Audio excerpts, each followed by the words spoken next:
Buenos días, Carlos. Mari Carmen Climent, alcaldesa de Segorbe. Nos reunimos para continuar con los actos que hemos programado para celebrar el Día del Libro, un día tan importante para todos nosotros y que empezamos ya ayer con una serie de entregas de premios y que sirve para hacer un merecido homenaje no solamente a los libros, sino a todas las personas que forman parte de esa creación literaria, tanto editores, escritores, libreros, bibliotecarios y, por supuesto, nosotros los lectores. Este es uno de los actos más esperados y más importantes, ya que vamos a reconocer a las personas que habéis ganado el certamen literario de este año 2026. Un acto que queremos nosotras compartir esa ilusión que vosotros tenéis y reconocer esos trabajos tan bonitos que habéis realizado. 48 años ya, como os digo, de certamen donde habéis aprovechado para expresar vuestras ideas, vuestras inquietudes y vuestra capacidad para escribir y que se puede compartir con todos los demás. Unos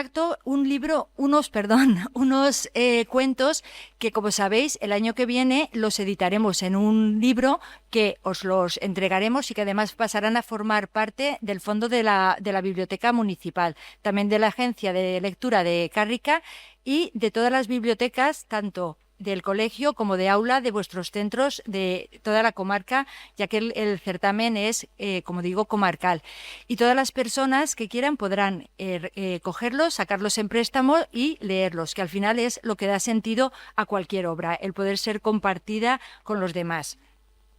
Quiero, antes de pasar a nombrar a los ganadores, que sé que tenéis muchas ganas, invitaros a participar en la feria, que como sabéis este año está ubicada en la Plaza del Alto Palancia, a visitar los stands de los libreros y comprar libros si así lo deseáis, que hoy como un día especial pues tienen un pequeño descuento y es una manera de apoyar el comercio local.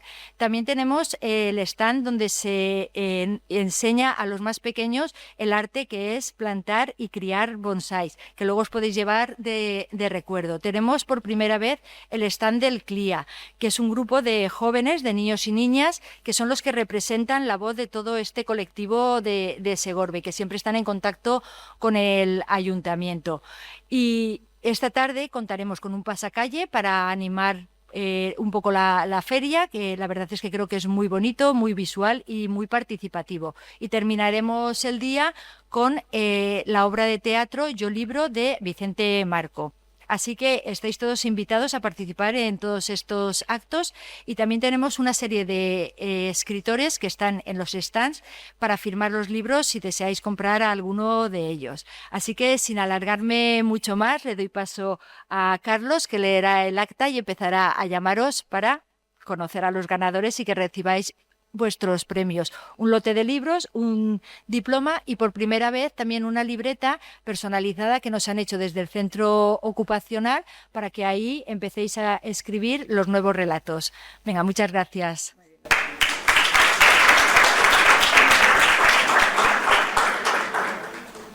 Buenos días. Bueno, recuerdo que a los ganadores, tenéis que leer aquí vuestros poesías y cuentos ganadores, tengo aquí preparados, así que pues no os preocupéis. La ciudad de Segorbe, siendo las 17 horas y 30 minutos del 31 de marzo de 2026, se reúnen en las dependencias del Ayuntamiento de Segorbe los señores y señoras miembros del jurado encargado de fallar los premios del 48º Certamen Literario Comarcal, constituido por doña Marisa López Domenech, concejala de Cultura del Centésimo Ayuntamiento de Segorbe, que actúa como presidenta; don Francisco Muñoz Máñez, maestro de Pedagogía Terapéutica en el CEI Glorieta de Segorbe; doña Pilar Zapata Tortajada, profesora del Seminario Menor Diocesano de Segorbe; don Vicente Sánchez Lino, profesor del Seminario Menor Diocesano de Segorbe; doña Carolina Hidalgo Rodríguez, profesora del Colegio La Milagrosa de Segorbe; don Guillermo Esteve Pertegaz, profesor del Colegio La Milagrosa de Segorbe; doña Marisa Clausey Molino, profesora del FEIP Víctor Camarón; doña Marta Dolores Lara Pérez, profesora del FEIP Víctor Camarón; doña María Amparo Chover Ferrer, profesora del IES Jerica Viver; y don Carlos Julio Vicente, personal del Ayuntamiento de Segorbe, que actúa como secretarios. Examinadas detenidamente las 163 obras presentadas y tras las oportunas deliberaciones, el jurado acuerda, de conformidad con la base número 8 del concurso, la concesión de cada uno de los premios, teniendo en cuenta en cada uno de ellos los diferentes criterios de valoración que han sido otorgados para cada uno de los premios. Se comienza por el apartado infantil, dentro del cual, tal y como se recoge en las bases del concurso, se convoca únicamente a la modalidad de prosa. Categoría Accessit para la obra número 151 titulada El niño y el muñeco de Palestina, de la que es autora Amaya Panay de Segorbe.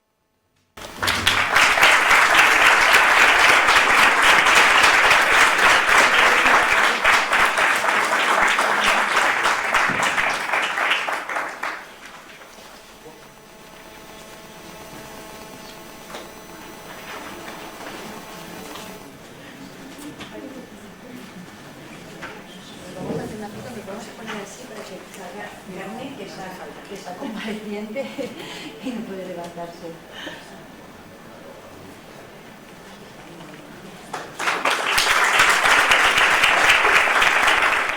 Accessit a la obra número 57 titulada Carlos y las pantallas, de la que es autora Olivia Nebot Carrasquer.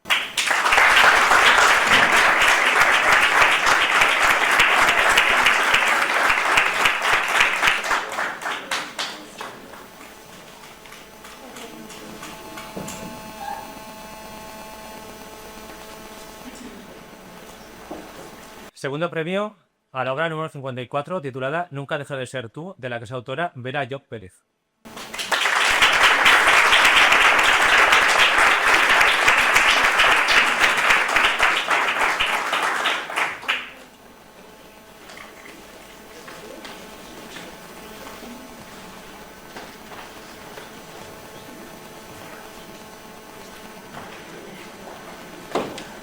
Y primer premio a la obra número 152 titulada Soban las palabras, de la que es autora Olaya Martínez Tudón.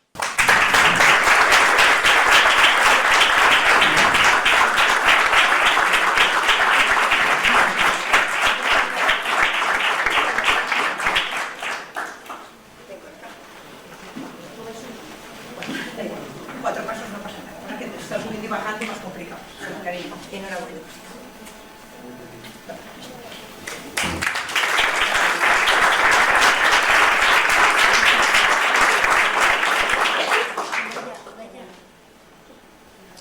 Sí. Ven aquí y así lees tu cuento.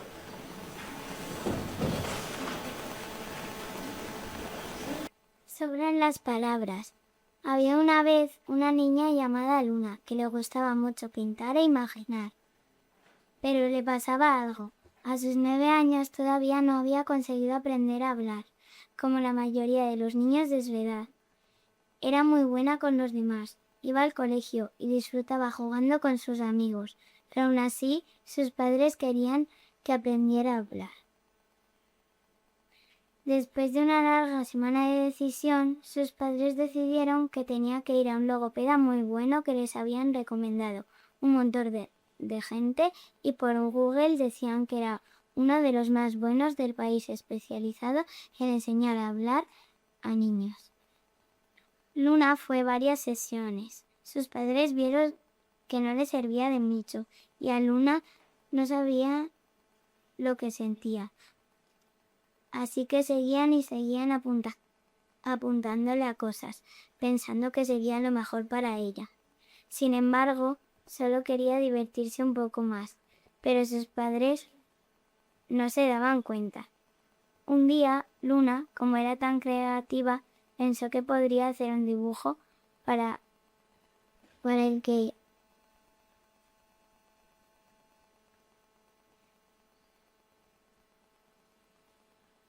explicarles a sus padres que no quería seguir yendo a todas las clases que le apuntaban. Intentó que el dibujo se entendiese, pero cuando se les enseñó, ellos no lo supieron entender. No pensaron que era un dibujo con el que Luna quería decirles algo. Pensaron que era un dibujo más de todos los que ella hacía siempre. En su colegio, Luna estaba muy contenta por volver a estar con su amiga Lucía después de todas las Navidades. Lucía le preguntó: ¿Cómo te lo has pasado estas Navidades? ¿Tenías ganas de volver? Luna le hizo una mala cara. ¿Estás malita? ¿Te pasa algo? Luna de nuevo negó con la cabeza. Luna intentaba decir que sus padres no le habían parado de apuntar a cosas para que aprendiera a hablar, pero a ella no le habían gustado mucho. De repente sonó el timbre de que se había acabado el patio. Vamos, Luna, nos toca con la profesora Elizabeth. Nos dijo que tenía una sorpresa para nosotros. Buenos días, chicos, dijo la profesora sonriente. Hoy la sorpresa es que tenéis un taller de música esta tarde. Luna se ilusionó al escuchar la noticia. Estaba muy ansiosa. Lucía le dijo, nos pondremos juntas, así lo pasaremos muy bien. Cuando llegaron al taller, el profesor les dijo que se pusieran en parejas. Todos los alumnos encontraron rápidamente con quién ponerse, sobre todo Luna y Lucía, que ya lo habían planeado. Empieza el taller, dijo el profesor. Les dio un instrumento a cada alumno. Había instrumentos muy chulos y divertidos, triángulos, panderetas, claves, panderos y unos tubos de colores que sonaban como notas musicales. El sonido de clase era una fiesta. Lucía rápidamente se dio cuenta que Luna cambió su cara cuando empezó a tocar los instrumentos. Se puso una cara de felicidad que nunca había visto. ¿Te gusta?, le preguntó. Luna empezó a tocar unas campanitas alegres. ¿Qué instrumento es el que más te ha gustado?, continuó. Luna fue rápidamente a buscar los tubos de colores. En ese momento, Lucía se dio cuenta que estaba teniendo una conversación con su amiga. ¿Sabes que solo quedan 5 minutos para que acabe el taller?, quiso seguir comunicándose con ella. Luna tocó entonces un instrumento grave y lento, que sonaba triste.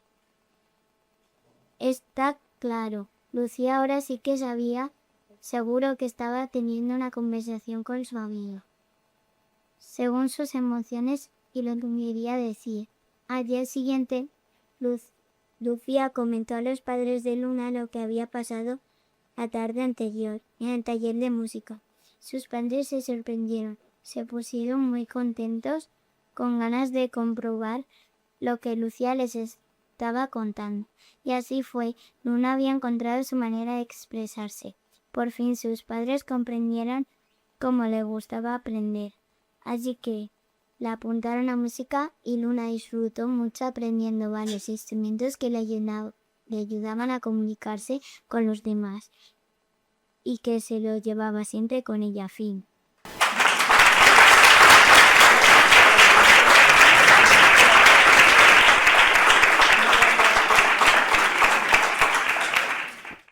Continuamos con la categoría B, accesis para a la obra número 157, titulada El segundo tono, de la que es autor Martín Estero Izquierdo.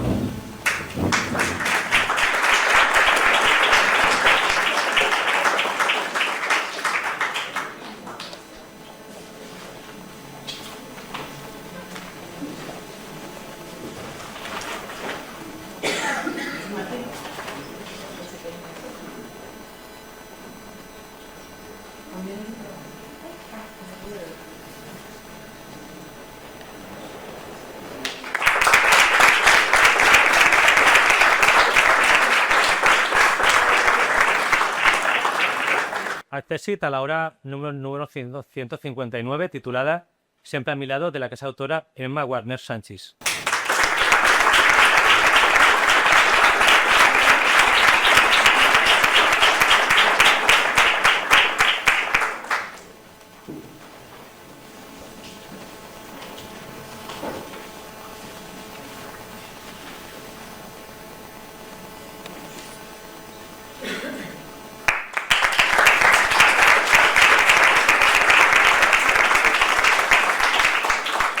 Segundo premio a la obra número 94, titulada Habitación 122, de la que es autora Mar Folgado Marina.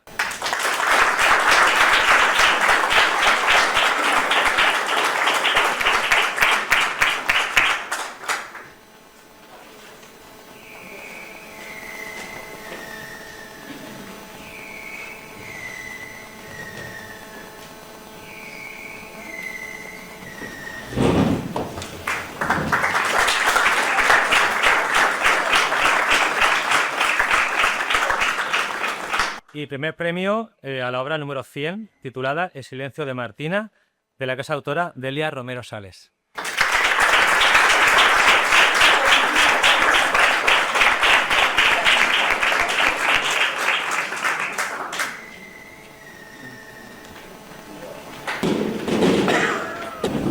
El silencio de Martina. Hola, voy a contar una historia que creo que es muy importante. No es solo un cuento, es algo que pasa en muchos colegios, aunque a veces nunca se vea y nadie habla de ello. Había una vez en un colegio una niña que se llamaba Martina. Era bajita, tenía el pelo muy rizado y casi siempre llevaba sudaderas grandes, incluso cuando hacía calor. A mí me parecía que quería esconderse dentro de la ropa, como si nadie pudiera verla. Martina hablaba muy poco, casi nunca levantaba la mano, y cuando la profesora decía «haced grupos», ella se quedaba quieta, mirando la mesa, esperando que alguien la eligiera. Muchas veces nadie lo hacía, entonces la profe le colocaba en algún grupo, y Martina sonreía un poco, pero se notaba que estaba nerviosa. Al principio yo pensaba que Martina era solo tímida, no me parecía algo malo. Porque hay personas que hablan menos, pero un día, en el recreo, vi algo que me hizo sentir un nudo en la garganta. Había 3 niños riéndose de ella. Le decían cosas feas, como que era rara y que siempre estaba en su mundo. Uno de ellos le quitó el estuche y lo tiró al suelo. Los lápices rodaron por el patio. Martina se agachó, los cogió sin decir nada y se fue a sentar sola en un rincón. Yo lo vi todo, quería decir «parad», pero no me salió la voz. Me dio miedo, pensé que si decía algo, luego se meterían conmigo, así que me quedé callada. Ese día entendí que el silencio también puede hacer daño.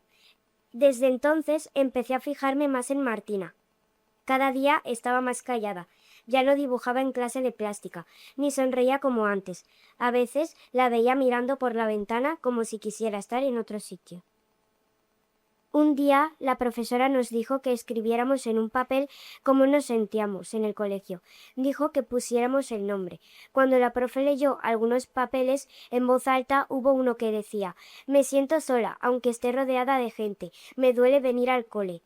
Cuando escuché eso, supe que ese papel era de Martina. Nadie más hablaba así. En ese momento entendí que no era solo un mal día, sino algo que pasaba muchas veces. Ese día me fui a casa pensando mucho. Pensé en Martina, en el recreo y en mi silencio. Me di cuenta de que no hacer nada no me hacía mejor persona. Al día siguiente, en el recreo, me armé de valor. El corazón me latía muy fuerte. Me acerqué a Martina, que estaba sentada sola, dibujando en el suelo con un palo. ¿Quieres jugar conmigo?, le pregunté. Martina levantó la cabeza despacio. Me miró sorprendida y tardó un poco en contestar, pero al final dijo que sí con una voz muy bajita. Empezamos a jugar a inventar historias con piedras, hojas y palos. Martina tenía mucha imaginación increíble. Se inventaba castillos mágicos, dragones buenos y princesas valientes. Yo no entendía cómo nadie se había dado cuenta de lo especial que era. Poco a poco otros niños se acercaron. Querían jugar también y escuchar las historias. Lo que antes se burlaban dejaron de hacerlo, porque Martina ya no estaba sola. Un día, Martina, delante de toda la clase, le temblaban las manos, pero habló. «No me gusta que se rían de mí», dijo. «Me hace sentir pequeña como si no valiera». La clase se quedó en silencio. La profesora habló del bullying, del respeto y de lo que importa, que es cuidar a los demás. Algunos niños bajaron la cabeza. Desde ese día, Martina empezó a cambiar. Sonreía más, participaba más en clase y ya no se escondía en sudaderas grandes. En el recreo corría, jugaba y a veces hasta gritaba de risa. Yo aprendí algo muy importante. Ser valiente es hacer algo aunque tengas miedo. A veces una sola palabra puede cambiarlo todo. Ahora Martina y yo somos amigas y cuando veo a alguien solo en el patio, recuerdo su silencio y pienso que nadie debería sentirse invisible. Fin.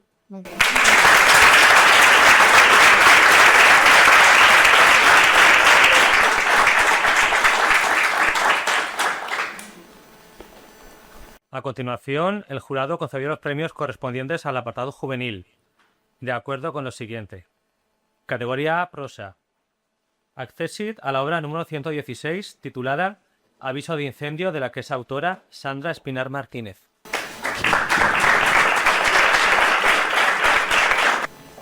que no ha venido. Continuamos. Segundo premio a la obra 155 titulada Una mudanza hacia el futuro, de la que es autora Andrea Yawes Quinn.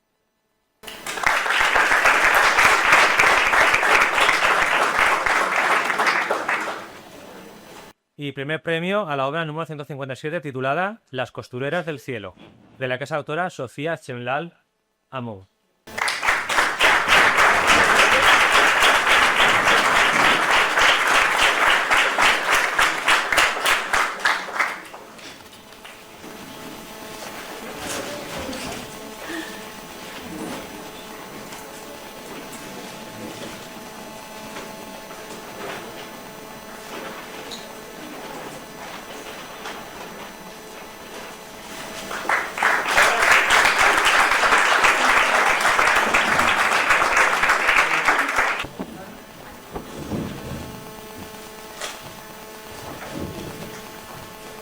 Las costureras del cielo. El día que Clara rompió su dibujo, el cielo se agrietó. No fue un trueno, no fue un relámpago, fue algo más pequeño y por eso dolió más. Había pasado semanas preparando aquel boceto para el concurso de arte del instituto. Lo hacía en secreto, por las noches, cuando su hermana dormía y la casa estaba en silencio. Dibujaba estrellas, porque eran lo único que sentía que entendía. Pero esa tarde, en clase, escuchó sin querer a dos compañeros hablando detrás de ella. ¿Te imaginas que Clara se presenta? Si siempre dibuja lo mismo, cielos y más cielos. No lo dijeron con maldad, lo dijeron riendo. Y esa risa fue suficiente. Al llegar a casa, Clara miró su dibujo durante unos segundos. Luego lo dobló, después lo rompió. El sonido del papel rasgándose fue seco, definitivo.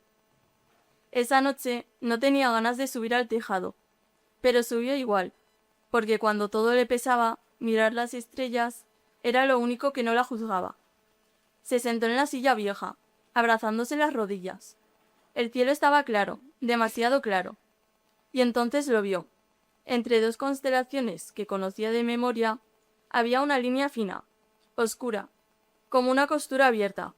Parpadeó, no desapareció. La grieta estaba ahí. Clara sintió un escalofrío. Genial, murmuró. Ahora hasta el cielo se rompe. Una estrella cercana titiló 3 veces seguidas. No fue casualidad. Clara se incorporó un poco. El corazón le latía más rápido. No estoy para bromas, susurró. Entonces algo descendió. No era una estrella, no era luz cayendo. Era un hilo plateado, delgado como un cabello, que bajaba lentamente desde la grieta. Se movía con suavidad, como si flotara en agua invisible. Antes de pensar, Clara extendió la mano. El hilo se enredó en su muñeca y tiró, no con violencia, con insistencia. El tejado se volvió ligero bajo sus pies. La gravedad pareció desaparecer. Y Clara comenzó a elevarse. No gritó. No sabía si estaba soñando o perdiendo la razón. El pueblo quedó debajo como un mapa pequeño. Las farolas parecían luciérnagas. El aire se volvió frío, limpio, casi luminoso. Cuando dejó de subir, estaba de pie sobre algo que no era suelo, pero sostenía una superficie tejida de luz fina, como encaje brillante, y delante de ella había mujeres, de distintas edades, algunas jóvenes, otras con arrugas profundas y manos firmes. Todas sostenían agujas delicadas, que destellaban como si guardaran un tesoro dentro. Estaban cosiendo el cielo. Donde Clara había visto la grieta, una de ellas trabajaba con precisión lenta. Cada puntada cerraba un poco la abertura, dejando detrás una chispa fija, como una estrella nueva. «Llegas en un momento delicado», dijo una de las mujeres sin apartar la mirada de su labor. Clara tardó en encontrar la voz. ¿Qué es esto? Una mujer mayor, de cabello completamente blanco, pero ojos jóvenes, se acercó. «El taller nocturno». «¿Estoy soñando?» «No. Estás mirando desde otro ángulo». Clara observó alrededor. El cielo, de cerca, no era perfecto. Tenía zonas gastadas, costuras antiguas, remiendos brillantes. «Se está rompiendo», murmuró. La mujer mayor asintió despacio. «El cielo se desgasta cada vez que alguien deja de creer que es suficiente. Clara sintió que esas palabras se clavaban suavemente, pero hondo. Trago saliva. Yo no he hecho nada tan grave. Otra costurera habló sin levantar la cabeza. Romper lo que amas por miedo también deja de grietas. El recuerdo del dibujo rasgado apareció en su mente, con una claridad incómoda. Solo era un concurso, dijo casi defensiva. Nunca es solo eso, respondió la mujer mayor. Es la voz que decides callar. Clara bajó la mirada. El hilo plateado aún rodeaba su muñeca. «Porque yo estoy aquí». La mujer mayor tomó una aguja y se la ofreció. «Porque miraste la grieta, en vez de ignorarla». Clara sostuvo la aguja. Era ligera, pero vibraba, como si tuviera pulso. «No sé coser estrellas». Las costureras intercambiaron una sonrisa leve. «No se cosen con técnica», dijo una, «se cosen con verdad». Señalaron una abertura pequeña, menos visible que la primera. «Empieza ahí». Clara se acercó. El borde de la grieta parecía frágil, como tela desgastada. Cuando clavó la aguja, algo inesperado la atravesó. No fue dolor, fue memoria. La vez que enseñó a su hermana pequeña a atarse los cordones. La tarde que defendió a una compañera cuando nadie dijo nada. El momento en que decidió dibujar, aunque pensara que no era buena. Cada recuerdo se convertía en un hilo luminoso. La aguja la guiaba, puntada tras puntada. La grieta comenzó a cerrarse. Donde había oscuridad apareció un punto brillante. No enorme, no deslumbrante, pero firme. Las estrellas nuevas no nacen del fuego, dijo la mujer mayor suavemente. Nacen cuando alguien decide no encogerse. Clara siguió cosiendo. Cada puntada era pequeña, pero dejaba marca. Miró hacia abajo. Desde allí podía ver la tierra. Vio a alguien levantarse después de fallar. Vio a una niña aprendiendo a dibujar, aunque no sabía. Vio a un niño intentando aprender a leer. Y cada acto encendía una estrella en el cielo. Nosotras solo sostenemos lo imprescindible, explicó una costurera. Pero la mayor parte del trabajo ocurre abajo. El hilo en su muñeca comenzó a tensarse. Era hora de volver. Clara sintió una mezcla de alivio y tristeza. ¿Y si se vuelve a romper?, preguntó. La mujer mayor colocó una mano tibia sobre su hombro. Se romperá. El cielo siempre se rompe un poco, pero también siempre hay alguien dispuesto a coser. El mundo giró suavemente. El aire cálido de la noche regresó.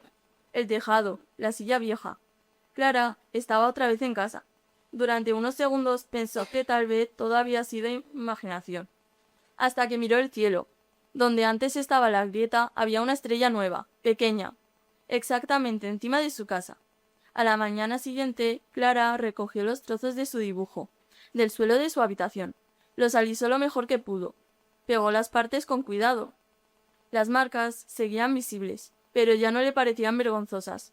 Le parecían costuras. Esa misma tarde entregó el dibujo al concurso. No sabía si ganaría, no sabía si volverían a reír. Pero mientras lo dejaba sobre la mesa sintió algo firme por dentro. Esa noche volvió a subir al tejado. El cielo estaba lleno de pequeñas luces, y juraría que, muy alto, varias figuras trabajaban en silencio, moviendo agujas doradas con paciencia infinita. Clara levantó la vista. «Estoy aprendiendo», susurró. Una estrella parpadeó, no brillante, no exagerada, justo lo suficiente. Porque el cielo no está hecho solo de fuego lejano. Está hecho de cada decisión pequeña que tomamos cuando el miedo quiere rompernos. Y cada vez que alguien se atreve a no esconder lo que ama, una costurera sonríe en lo alto. Da una puntada invisible y el universo queda un poco mejor sujeto. Fin.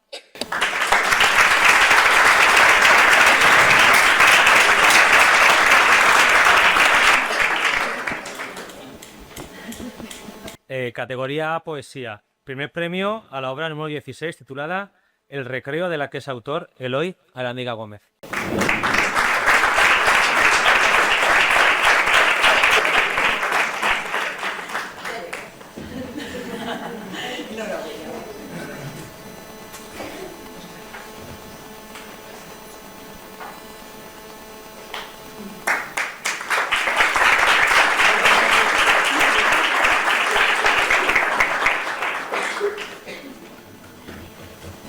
El recreo. En la escuela suena el timbre y salimos a correr. Mi amigo grita mi nombre y yo lo empiezo a perder. Jugamos a ser piratas, con bandera y un timón. La arena es lava caliente y el suelo un gran dragón. En primero somos Don Quijote, los de cuarto son molinos. Lo vemos como gigantes cuando nos guían el camino. Cuando acaba el recreo no quiero regresar, porque en 5 minutos fui capitán del mar. Arena en mis zapatos, sudor en mi frente, saltos, arrebatos, me corre sangre caliente. Un día tras otro día será, el grito del profesor condenó mi libertad. Fin.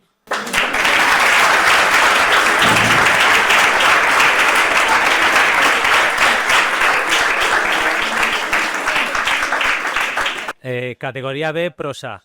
Accessit a la obra número 12 titulada Raro, de la que es autora Julia Herrero Méndez.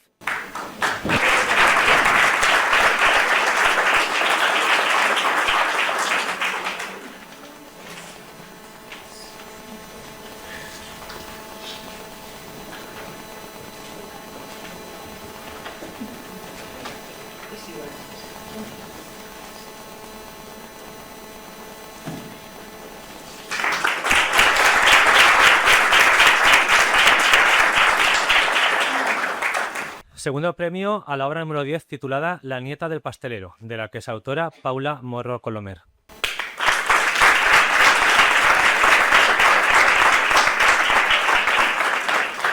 Y primer premio a la obra número 14 titulada Un día más, de la que es autora Ranjin Wu.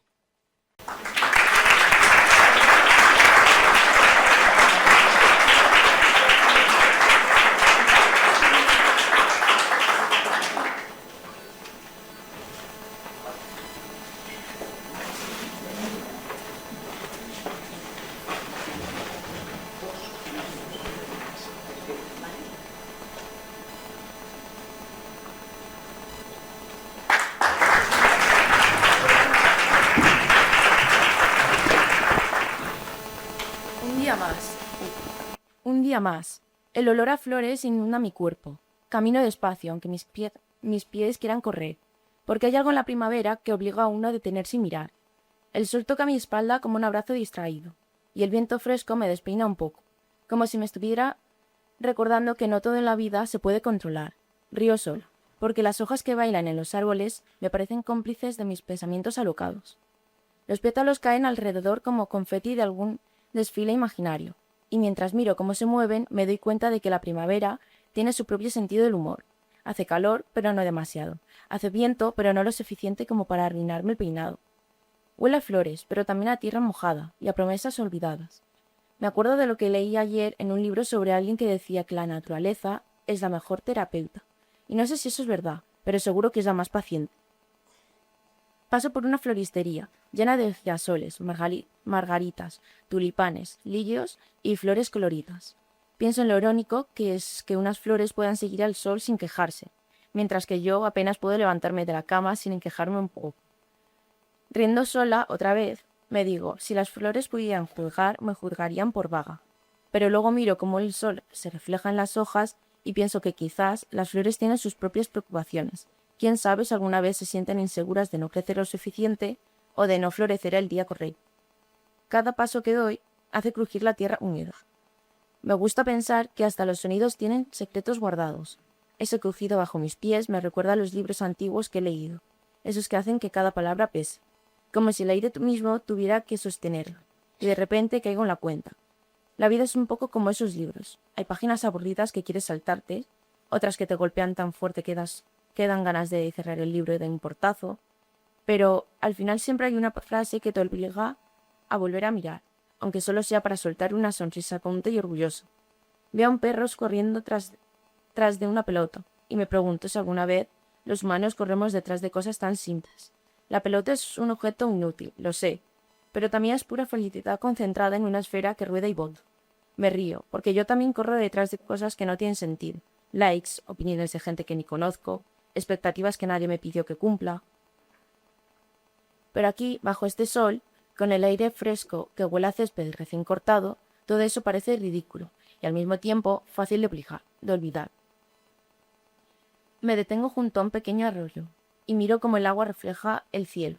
A veces creo que los arroyos tienen memoria, saben todo lo que pasó ayer y lo que pasará mañana, y aún así siguen fluyendo, como si nada importara. Y todo importará al mismo tiempo. Me agacho y dejo que mis dedos rocen el agua fría. Siento un escalofrío que me recuerda cuántas emociones siento, y no quiero ignorarle.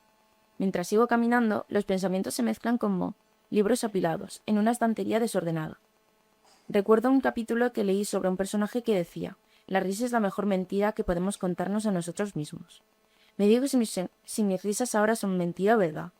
Probablemente ambas, porque cuando me río de las flores, del perro, del viento travieso que se mete en mis mangas, siento una verdad que no sé explicar con palabras simples. Es como si cada risa fuera una pequeña rebelión contra todo lo que intenta atraparme. Y entonces me viene un pensamiento que pega fuera.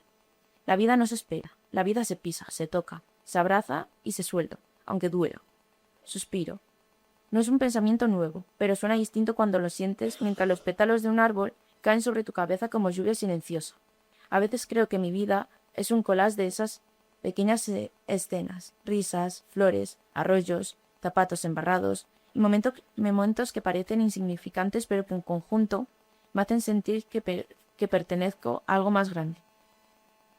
Paso por un grupo de amigos que se pelean por quién tiene más canciones en su playlist. Me siento un poco fuera de lugar y al mismo tiempo divertida. Ellos gritan, gesticulan, hacen drama por competitividad.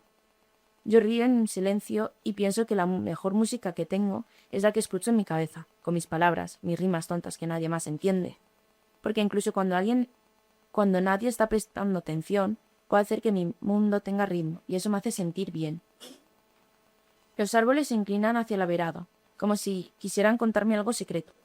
Siento ganas de inventarme historias sobre ellos, que son guardianes de todos los secretos olvidados, que cada hoja es un recuerdo atrapado, que sus raíces hablan con los fantasmas del pasado. Me pregunto si los adultos alguna vez sienten eso, o si han olvidado que los árboles pueden ser amigos silenciosos. Yo, por si acaso, les susurro un hola y sigo caminando. No sé si me contestan, pero me gusta creer que sí. El sol empieza a inclinarse un poco y pienso en lo rápido que pasa el tiempo cuando nadie te lo recuerda. Me río sola otra vez. Si la vida fuera un libro, esta sería la parte que lees rápido, porque quieres llegar al final, pero al mismo tiempo no quieres que termine nunca. Y mientras río, siento algo que pega fuerte. El final no importa tanto si aprendes a amar cada página. Un pájaro cruza volando, dejando un pequeño eco de su canto detrás. Me hace pensar que todos tenemos algo que dejar, aunque sea pequeño, aunque nadie lo vea. Que cada gesto, cada risa, cada paso que damos sobre la tierra húmeda de primavera deja un rastro invisible que alguien más algún día podría notar. Y yo, mientras río otra vez por lo tonto que suena todo, me siento parte de ese rastro, como si mi existencia fuera un pétalo más en la gran locura del mundo. Sigo caminando y noto que los pensamientos se vuelven un poco más ligeros. Tal vez el sol, tal vez es la brisa, tal vez el simple hecho de que mis pies están embarrados y no me importa. Y me doy cuenta de algo. No necesito que todo tenga sentido, no necesito que todo sea perfecto, solo necesito sentirlo. Siento el olor de la tierra, de la hierba, de las flores, siento el calor del sol, siento mi risa, siento que mis palabras podrían ser versos, aunque nadie las lea, y eso basta. Me tengo otra vez. Respiro hondo y pienso en mis amigos, en mis libros, en mis fantasías. Me pregunto si ellos sienten esto también, o si estoy sola en esta especie de éxtasis ridículo que me hace reír sola en un camino lleno de flores. Pero luego recuerdo que algo que leí hace tiempo. La soledad no es ausencia de personas, sino presencia de uno mismo. Y me gusta pensar que, aunque esté sola ahora, estoy acompañada por todos los pensamientos que alguna vez tuve, y por todos los que vendrán. Camino un poco más rápido, dejando que el viento juegue con mi piel y con mi blusa. Siento ganas de reír, de gritar, de correr hasta que mis pulmones ardan. Pero en lugar de eso, sonrío. Sonrío porque incluso cuando todo parece caótico, incluso cuando el mundo insiste en ser complicado, hay momentos como este en el que todo encaja, aunque solo sea por un segundo, y ese segundo vale más que 1000 finales felices inventados en libros. Los últimos rayos de sol se cuelgan entre las hojas y pintan todo de un dorado cálido. Me siento pequeña, pero también gigante, porque entiendo algo que antes solo intuía. Cada uno de nosotros es un milagro absurdo, increíble, ruidoso y silencioso a la vez. Me río de la manera en que suena eso, como si yo misma hubiera inventado la frase, y pienso que tal vez lo hice. El paseo termina, pero no termina. porque la primavera, los árboles, las flores y los arroyos y las risas se quedan conmigo, no se van. Y yo sé que aunque vuelva a casa, aunque el mundo sea cruel, aunque mis pies duelan y mi mochila pese, puedo cerrar los ojos y recordar este olor, este sol, este viento y reírme otra vez, porque hay algo fuerte en todo este. La vida es corta, la primavera es fugaz, y tú eres más grande que tus miedos. Y mientras camino hacia mi casa, embarrada, con el pelo alborotado y la cabeza llena de pensamientos y rimas tontas, me diga misma: hoy gané, hoy fui feliz, aunque nadie más, además de mí, lo supiera.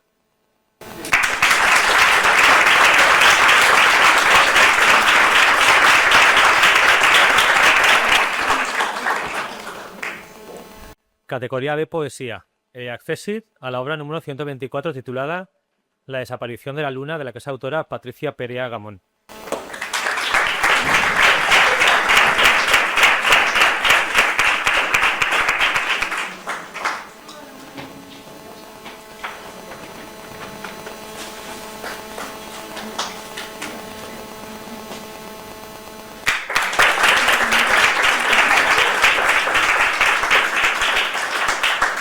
Segundo premio a la obra número 131 titulada Mi sueño, de la que es autora Silvia Llora Aliaga.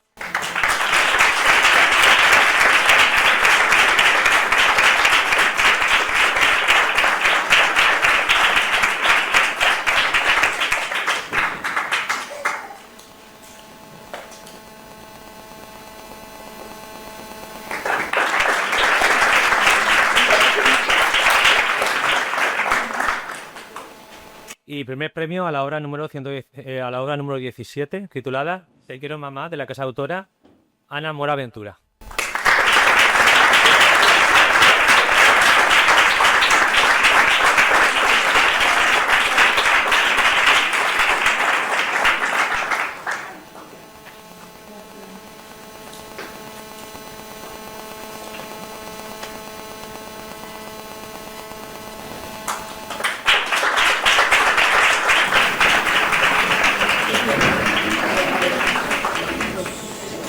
Te quiero, mamá. Tenía 11 años y no entendía por qué las personas buenas también se van. Te vi ser fuerte cuando yo tenía miedo. Te vi sonreír cansada para que yo no llorara, como si mi tristeza te doliera más que el cáncer. Recuerdo tus manos, siempre cálidas, aunque te dolieran. Recuerdo tu voz que me hacía sentir segura, aunque tú estuvieras cansada. Dicen que venciste al cáncer 2 veces, pero para mí siempre fuiste una guerrera. Aunque no llevaras armadura, aunque te doliera todo, siempre me abrazabas, me enseñabas cosas que ahora entiendo lo importantes que eran. El 3 de agosto de 2022 el cáncer ganó, o eso dicen los adultos. Pero yo no lo creo del todo, porque tú ganaste algo más grande. Dejaste tu fuerza dentro de mí, tu amor en cada rincón de mi corazón. Me enseñaste a agradecer, a no rendirme, a amar incluso cuando duele. Eran cosas pequeñas que decías sin darte cuenta, y ahora las guardo como si fueran tus manos cuidándome en los días que no estás.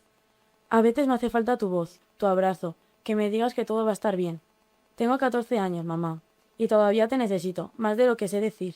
Recuerdo cuando reíamos juntas por tonterías, cuando me corregías con paciencia y me decías que podía lograr todo si no dejaba de intentar. Recuerdo tus abrazos, que lo arreglaban todo, aunque el mundo fuera injusto. Y recuerdo cómo luchaste, aunque estuvieras cansada, aunque a veces lloraras a escondidas. Ahora, cuando tengo miedo, cierro los ojos y siento que me tomas de la mano, que me susurras. Todo va a estar bien, cariño, tú puedes. Cuando soy valiente, cuando sigo adelante, aunque tenga miedo, sé que eres tú la que camina conmigo, la que me cuida desde donde estés. Eres la mejor mujer que he conocido y siempre vas a ser mi mamá, aunque ya no puedo tomarte la mano.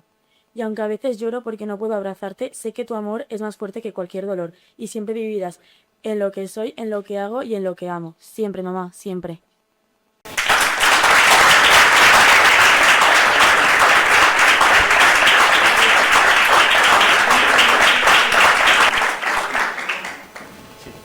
Categoría C, primer premio a la obra número 29 titulada Burundi, una historia en mi vida, de la que es autora Paula Doñate Juan.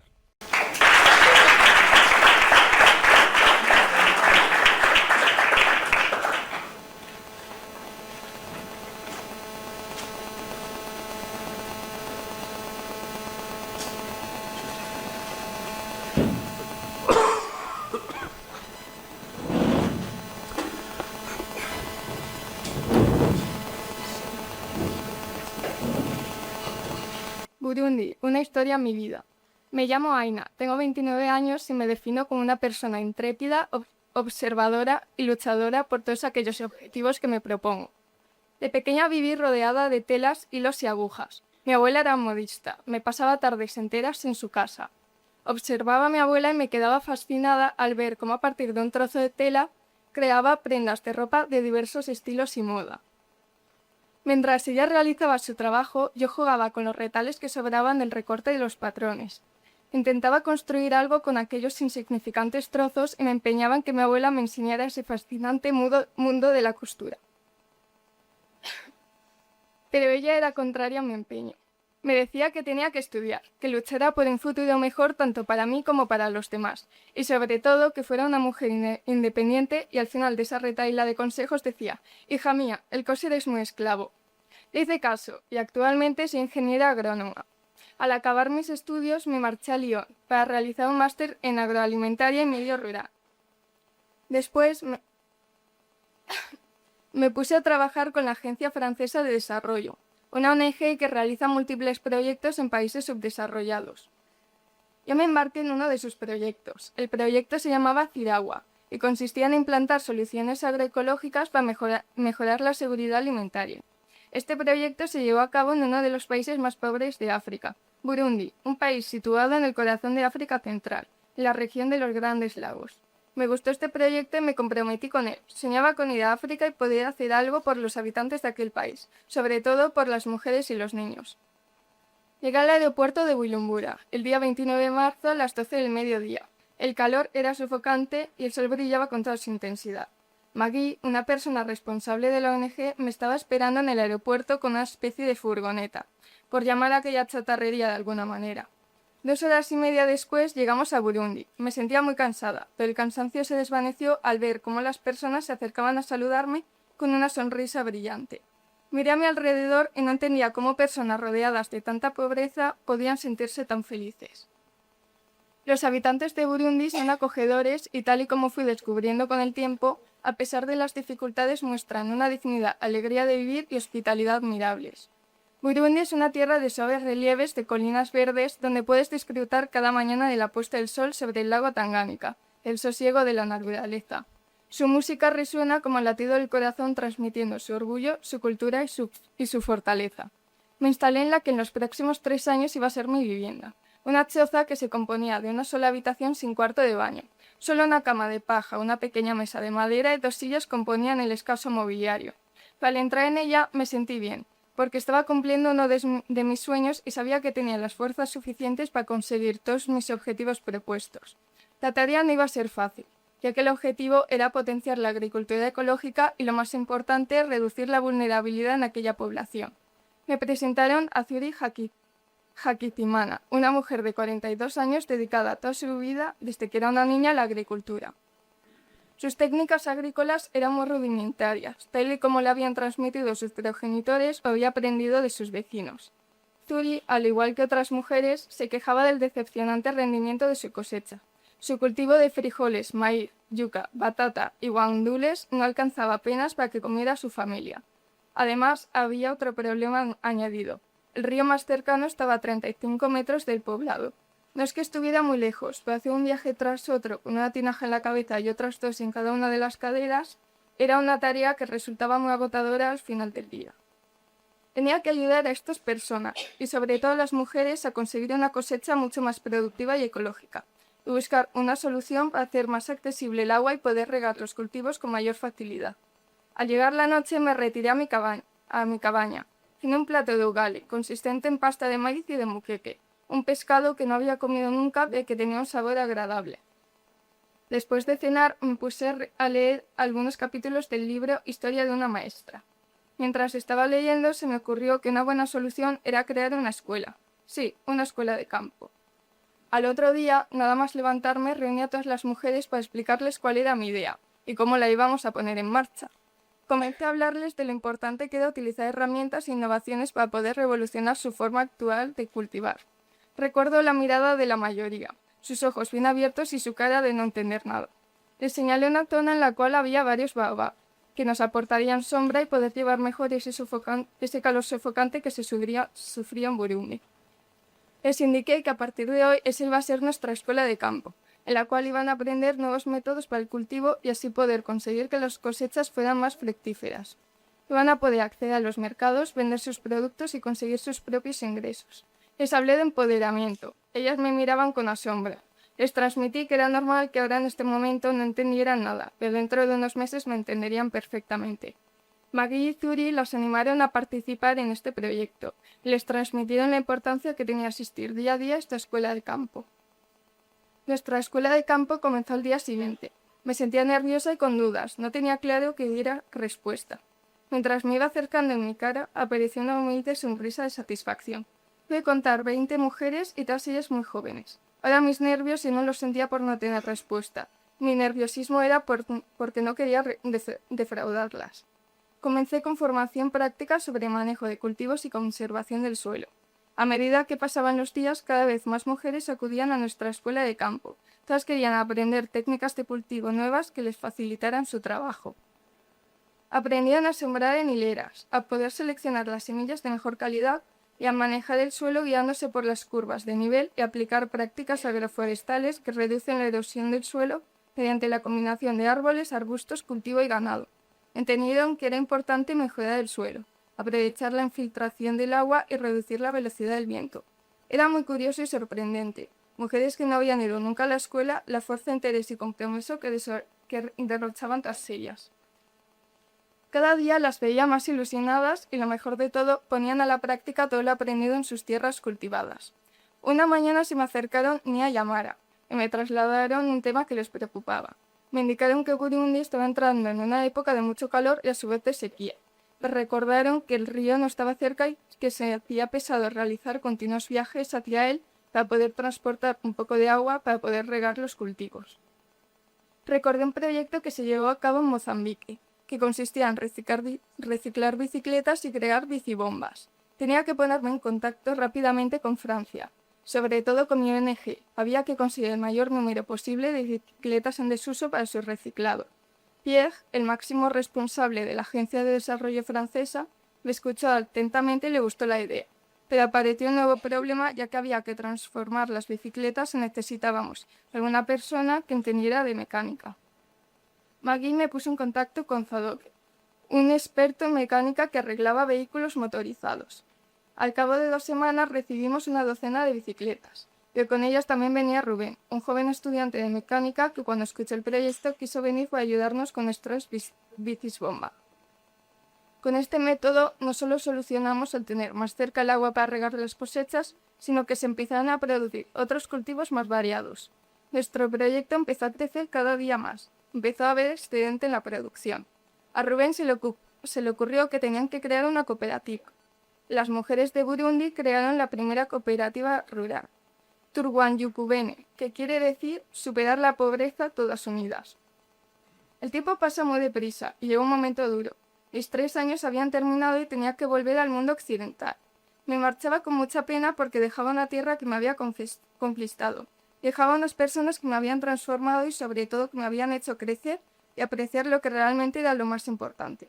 Me volvía llena de muy buenos recuerdos, de experiencias, con su cultura, de la cual me había enriquecido y sobre todo de haber cumplido el deseo de mi abuela de hacer algo por mí y para todos los demás. Siempre que puedo vuelvo a Burundi, a visitar a los míos, porque así los siento ya que forman parte de mi historia de vida. Actualmente me encuentro comprometida en el proyecto de desarrollo económico de mujeres y niños en Queda, en Gujarat, al oeste de la India, en el cual también pretendo conseguir los objetivos propuestos. Pero esto es otra historia.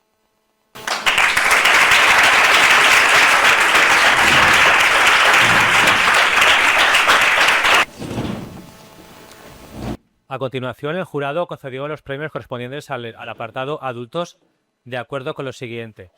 Categoría A, el premio del jurado, primer premio a la obra número 6 titulada Esa es la cuestión, de la que es autora Ana Romero Aznar.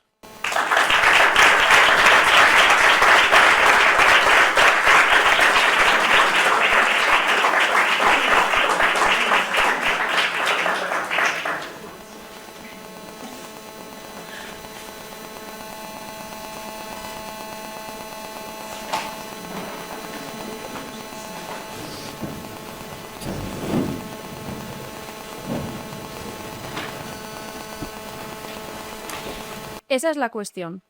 Aquella tarde se sentó sobre las rocas con los pies sumergidos en el agua, como otras tantas veces había hecho. Después miró al cielo y cerró los ojos ante la tranquilidad que suponía sentirlo liberado del ruido cuyo origen él identificaba dentro de su propia mente. Marco cumplía 9 meses inmerso en un proceso de terapia psicológica. Pensaba que este largo y complejo tratamiento que estaba llevando a cabo de la mano de una profesional tenía que empezar a dar sus resultados. Estaba convencido de que pronto ese esfuerzo sería suficiente para eliminar de su cuerpo el profundo malestar. Visitar el mar, acercarse a su inmensidad y contemplar parte de su ecosistema siempre había generado e instalado en él la más sincera serenidad. Era su refugio, su lugar seguro cuando sentía que todo lo demás ardía. Lo cierto es que Marco percibía que desde hacía bastantes años nada a su alrededor mantenía la cualidad de ignífugo. Apenas recordaba su infancia. Durante los meses de terapia había descubierto que, más que borrar la etapa, había conseguido evocarla con cierta distancia y pragmatismo. Esto le había provocado mucho dolor, pero él, renuente, continuaba adelante con el objetivo de conocerse a sí mismo y fortalecer la relación consigo con la ayuda de las herramientas que, sesión tras sesión, la especialista trabajaba en él. De su adolescencia siempre había mostrado mucho sobre lo que reflexionar, pero hablaba poco al respecto. Marco había escrito un diario desde los 9 años. Aquel conjunto de hojas de ajado aspecto solo había logrado mantenerse ajeno a los descuidos, las manchas, las rayas y el pasar del tiempo gracias a una especie de funda cosida con tela de algodón que con esmero y especial cariño había diseñado y tejido su abuela Vicenta. Vicenta había trabajado de joven en una fábrica textil. Trabajó mucho y muy duro. Durante esos años, además de resiliencia, aprendió sobre telares, hilos, tejidos, patrones y casi todo lo que tenía que ver con el mundo de la confección. Durante los meses de verano, Vicenta enseñaba a Marco lo que todavía ponía en práctica cuando bocetaba y cosía bufandas, jerseys y alguna chaquetita. Marco aprendió a coser, pero casi sin darse cuenta se llevó el regalo más grande que su abuela podía haberle ofrecido, su tiempo. Marco escuchaba todas las tardes, mientras el cielo se impregnaba de tonos dorados y anaranjados, historias que explicaban la trayectoria vital de la persona que, en ese momento, representaba todo en lo que se quería convertir de mayor. Un ser sabio, respetuoso, asertivo, gracioso, tierno y un sinfín de adjetivos más que tejían la fantástica relación de abuelidad. Colocarse frente al cuaderno de notas personal todos los días convirtió esta expresión de lo más profundo de sus sentimientos y pensamientos en todo un ritual. Tomando café o bebiendo té, con un bolígrafo azul o tal vez verde, daba igual, todo era posible. Eso sí, esta manera de rendir culto a su persona siempre se cerraba de la misma manera. Una cinta de raso de color verde envolvía el diario hasta darle forma de lazo. Es posible que el ensordecedor ruido del que intentaba escapar empezara a retumbar en su cabeza durante los años de transición entre la infancia y la pubertad. Su abuela Vicenta murió cuando él tenía 11 años. Aquel día el diario pareció quedarse, paradójicamente, sin vida. Se convirtió en un espacio gris. Sin embargo, como cada día, Marco escribió qué le había sucedido, pero sobre todo, qué había discurrido por su mente durante esas horas. Papel y bolígrafo habían ocupado el puesto de mejores confidentes. Desde entonces, Marco decidió cerrar el diario de otra forma. Esta vez usaría un listón que había comprado su madre en el mercado meses atrás. El lunes siguiente, tras la inscripción en el registro civil, el velatorio y el entierro que habían tenido lugar durante el fin de semana, Marco decidió llevar la cinta verde al colegio. La colgó en el tirador de la cremallera de la mochila y la ató con vehemencia de la manera más parecida a un lazo. Así me acompañará siempre, pensó. Los días posteriores a la muerte de su abuela Vicenta fueron extraños. En casa se respiraba un clima de desasosiego e incerteza a la vez que tristeza y desánimo que era imposible no trasladar al ámbito escolar. Aunque los padres de Marco dieron parte a sus profesores de lo que había ocurrido recientemente en la familia, el equipo docente llevaba detectando desde hacía tiempo ciertas conductas que distaban mucho de lo que se consideraba normal en los últimos pasos de la niñez. Baja o nula tolerancia a la frustración, la hipersensibilidad a comentarios sobre su carácter o pensamientos rígidos del tipo «nadie me entiende», sumado a la rumiación sobre la pérdida, transformaron a Marco en un niño apático, intransigente y desafiante. Sus amigos dejaron de serlo, su entorno dejó de reconocerlo. Sin embargo, nadie a su alrededor cayó en la cuenta de que quizás estaba pidiendo ayuda a gritos. Lejos de prestarla, el colegio se tornó un espacio hostil, donde los insultos, las burlas y los desprecios hacia Marco se sucedían día tras día. «¿Por qué llevas siempre ese lazo verde?», preguntaron compañeros de otros cursos, tirando de la cremallera de la mochila antes de que Marco pudiera apartarse. «Suéltalo», replicó Marco con los ojos llorosos. Algunos rieron, no muchos, los suficientes. Marco notó cómo le ardían las orejas. Intentó recuperar la mochila. «Déjalo ya», espetó el líder del curso superior de Marco. Hubo un silencio breve, incómodo. Él pensaba que se lo merecía, pues era plenamente consciente de que su actitud hacia los demás había cambiado demasiado en los últimos tiempos. No obstante, empezó a buscar motivos por los que no se encontraba a sí mismo. Como cada noche, Marco dejaba por escrito sus vivencias en su diario. No sabía si todo ese vaivén emocional respondía a lo que los adultos llamaban fruto de las hormonas.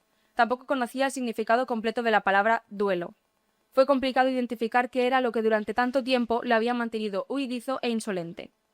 Los años pasaron. Marco consiguió el graduado escolar y cursó bachillerato. Después, aunque con mucho pesar, decidió apartarse de los estudios. Eligió no seguir relacionándose con los que hasta entonces consideraba sus amigos. Migró. Con la excusa de mejorar sus conocimientos de inglés, se fue a vivir a Cardiff. Allí se dejó la piel en trabajos con turnos largos y salarios bajos, pero también descubrió nuevos horizontes. Barry Island y su playa principal, Whitmore Bay, se convirtieron en su principal abrigo. En la costa sur de Gales, en el Reino Unido, se hallaba uno de los tesoros más preciados por Marco. Allí era capaz de conectar con su yo más interior, con la calma, con su evolución. Tan solo tenía que desplazarse unos 15 kilómetros al suroeste desde Cardiff, la capital de Gales, para poder sentirse libre. El diario viajó con él en las maletas. Marco se desplazó sine die hacia otra costa, donde se hablaba en otro idioma, donde las costumbres las sentía desconocidas y ajenas. Pasados más de 10 años, encontró entre los armarios que había usado para guardar sus maletas una bolsa de plástico que, aunque aparentemente parecía trivial, resultó custodiar uno de los objetos más estimados por Marco. Desenredó la bolsa y, al abrirla, vio el cuaderno de notas que había escrito durante aquellos oscuros años. Lo sacó con una mezcla de nervios, impetuosidad y cuidado. En una de esas visitas al mar, ya con 29 años, Marco abrió el diario y leyó con atención todas y cada una de las frases que había compuesto tan espontáneamente. Tanto fue el asombro que no pudo evitar verse sobrepasado por los pensamientos que reactivó en su mente el simple hecho de abrir aquel libro, convertido en espejo de su alma durante tantos años. No pudo continuar. Lo cerró cuidadosamente. Días más tarde, regresó donde siempre, y de nuevo con los pies sumergidos en el agua, volvió a abrir el cuaderno de notas personal. En ese momento, un sobre doblado por su mitad y escondido entre las hojas cayó. Rápidamente inclinó con cuidado su cuerpo hacia las rocas donde estaba sentado y logró atraparla antes de que se sumergiera y se perdiera en la inconmensurabilidad del mar. Lo más sorprendente no fue que hubiera una carta dentro de aquellas memorias, tampoco lo fue el hecho de que su estado se mantuviera intacto. Fue leer hacia quién iba dirigida la carta que contenía y de quién provenían aquellas letras que nunca fueron leídas. Su destinatario era una tal Marina. En ese momento, Marco se vio desbordado. Una cantidad ingente de sentimientos se agolparon en su corazón. De pronto había viajado a su adolescencia. Recordó su casa de entonces. En esa rememoración pudo ver a su padre, un hombre que pasaba la mayor parte del día cansado, una persona a la que le aburría el devenir de la vida. También a su madre, una mujer que contaba con formación universitaria en biología y siempre había ejercido de profesora en un instituto, pero constantemente infeliz por tener que ocuparse de la totalidad de las tareas del hogar. No obstante, pese a que Marco esperaba sentirse tan solo como de costumbre, repentinamente notó cómo alguien conocido se aproximaba, o más bien ya estaba junto a él, quizá no se había marchado nunca.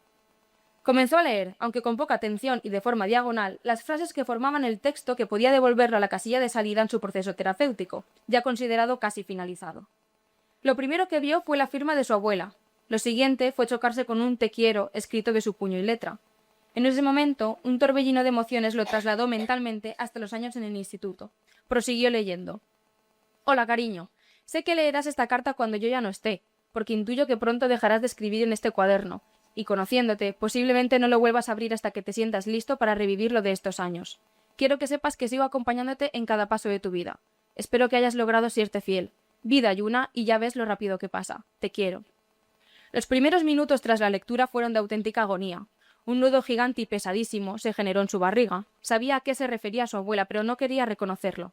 Le daba miedo asomarse la reflexión de no haber sabido reconocer en Vicenta a la única persona que había comprendido y había sabido ver su voz más íntima. Temblaban sus manos, empezaron a sudar. Esa humedad mojó parte de esas hojas. El libro empezó a resbalarse, parecía que iba a precipitarse hacia el mar. Marco no lo quería permitir, no lo podía permitir.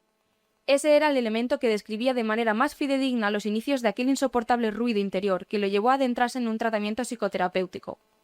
El sonido del agua golpeando las rocas se volvió molesto. Marco escaló entre las rocas buscando un lugar más seguro. Las olas eran cada vez más altas. Algunas empezaron a alcanzar las puntas de sus zapatos con sus gotas más saltarinas y rebeldes. Se levantó y se marchó. La razón por la que su abuela había escrito esas palabras, que en la cabeza de Marco resonaban como aforismos, era porque únicamente Vicenta conocía a la persona desde la que su nieto escribía el diario. Marco lo hacía desde una voz literaria femenina. A través de ese personaje imaginaba una versión alternativa de sí mismo y fantaseaba con escapar del embudo que le suponía el instituto. Esa identidad narrativa, bajo la que conseguía explorar su cuerpo y esconderse de la imagen que había proyectado y los demás habían asumido como única y real, conformaba su propia construcción del yo. La escritura y la creatividad supusieron su modo de supervivencia. La palabra marina, cuya raíz léxica está en la palabra latina mar, procedente de mare, mar, significaba mucho más que eso. Era el nombre literario, íntimo, que solo su abuela conocía. Vicenta era la abuela cómplice de esa voz. La M, consonante con la que firmaba sus escritos diarios, era la representación ambigua y creativa que escondía las cualidades e inquietudes de Marco. Cuando ya casi había terminado de leer la carta, caminando por el paseo marítimo, una súbita pero suave brisa se acercó a su nariz, impregnando su olfato del recuerdo más claro de su abuela. Parecía increíble cómo las líneas de despedida que había escrito Vicenta en la carta, junto con la virazón, consiguieron devolver a Marco el origen y el motivo por el que había decidido acudir a terapia. Entonces empezó a identificar sus raíces y valorar sus herencias. Entendió que el círculo estaba cerrado, aunque quedaba mucho por lo que trabajar para reconstruirse, y que el legado que intentó dejarle su abuela radicaba en la importancia de saber ser consciente de uno mismo y no ignorar la propia existencia. Terminó de leer. Ojalá tu voz interior encuentre siempre el camino hacia el papel. Con afecto, tu abo, Vicenta.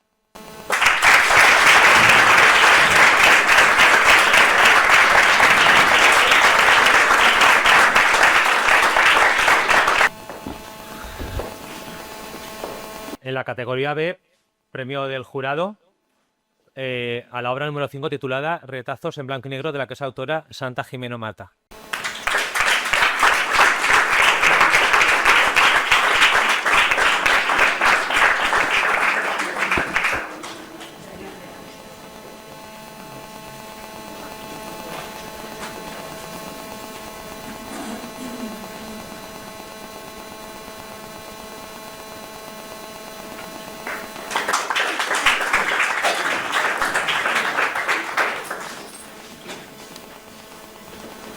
Retazos en blanco y negro.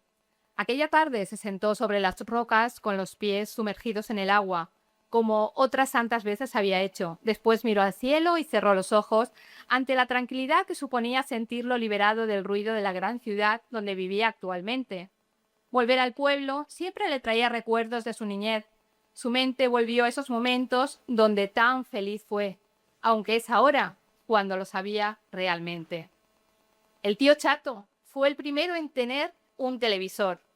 En las noches de verano, lo sacaba a la puerta de su casa para que todos los vecinos pudiéramos ver los programas que emitía en la única cadena que había, la 1. Los críos nos sentábamos en el suelo con la cabeza levantada hacia esa mesa camilla, cubierta con un mantel de ganchillo donde reposaba la tele. Las abuelas sacaban sus sillas de anea y con su vestimenta habitual, todas de negro, delantal incluido, y sus pelos canosos recogidos en un moño, se sentaban detrás de nosotros. En las últimas filas estaban nuestras madres con sus babis a cuadros de distintos colores. Siempre pensé que si nos vieran desde el cielo, resultaríamos un grupo curioso. 3 generaciones abstraídas por una caja cuadrada que emitía sonidos e imágenes, canciones que a veces los mayores tatareaban con alegre timidez, entre comentarios sobre el vestido que llevaba fulana o lo bien peinada y maquillada que iba mengana. Desde el cielo también se vería que las primeras en irse a chafar la oreja con la olmada, como solía decir a modo de despedida, eran las abuelas, esa franja negra que separaba a las 2 generaciones. Los hombres también acudían los primeros días, abstraídos por la novedad que aquel aparatico despertaba, pero pasadas las primeras semanas perdieron el interés y volvieron a sus partidas de cartas. Siento que el televisor hizo más mal que bien.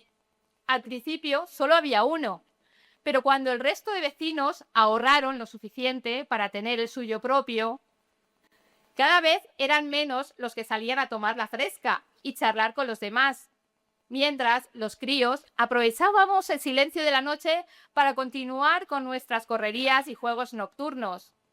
Las ventanas y balcones abiertos de las distintas casas hacían de altavoz de esa melodía que sonaba al unísono por todos ellos, constatando, una vez más, la emisión de esa única cadena de televisión. Cada vez se veían menos sillas en la calle y más vecinas quedaban noche tras noche pegadas a la pantalla. Pero habían otras a las que ni esas modernidades lograban quitarles el placer de esas charretas nocturnas llenas de historietas, recuerdos, novedades, chismorreos y recetas de cocina. Mi madre era una de ellas. Bajaba con su silla todas las noches de verano, igual que su hermana, que vivía en la calle de al lado, y siempre contaba anécdotas de cuando estuvo vendimiando en Francia.